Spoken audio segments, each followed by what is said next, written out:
Welcome to day 3 of the School of Punk. We're going to continue to talk about what made punk rock unique for its time and how it's actually helped revolutionize music today. Yesterday we talked about how punk musicians don't really have or didn't really have a lot of musical training and a lot of discernible musical talent to really start and stabilize a successful musical career in the traditional sense, but a lot of what they taught themselves on guitar, how they taught themselves how to sing and convey their feelings, became very much the norm nowadays. You walk up to a lot of very talented rock musicians and rock songwriters, they have no idea what the hell they're playing in a classic music theory sense. They're just playing what sounds good, and that was punk for the time. Another thing that is very distinctively punk, which you see an awful lot of today, is the do-it-yourself work ethic and just do-it-yourself lifestyle. Well, because punk was very much underground and very noisy and brash, and a lot of people didn't like it, punk bands couldn't really play at big venues for the time. Punk bands really couldn't get signed all that easily because there wasn't really a discernible market. So what did punk pioneers do? They made their own shows. They found places that would allow them to play and put on their own shows and invited all their friends and anyone else who would want to go.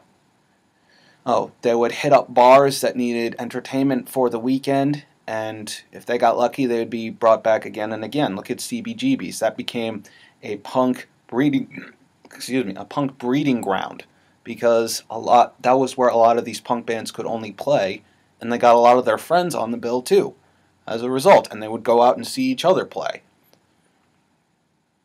Another distinctively punk thing was marketing and producing your own music and creating your own merchandise so you could sell on your own, and you see that an awful lot with bands nowadays. You don't really see a lot of bands making their own t-shirts, but because punks at that time probably didn't have a lot of pocket money to spend on, airbrush places. They made their own band shirts that they would sell at shows. They would, go record on their crummy little 6-track player until they came out with a finished product that they liked and passed it around to all their friends, much like with a lot of the computing technology that you see with GarageBand, that you see with Pro Tools, that you see with just about anything.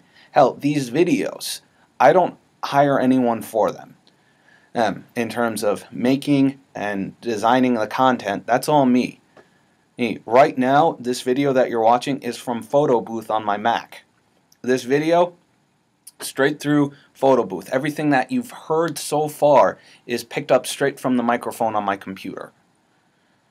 And I go with what feels right and, how satisfied I am with it. And right now I'm doing this at work because only time I could get it done today, so I got it done today.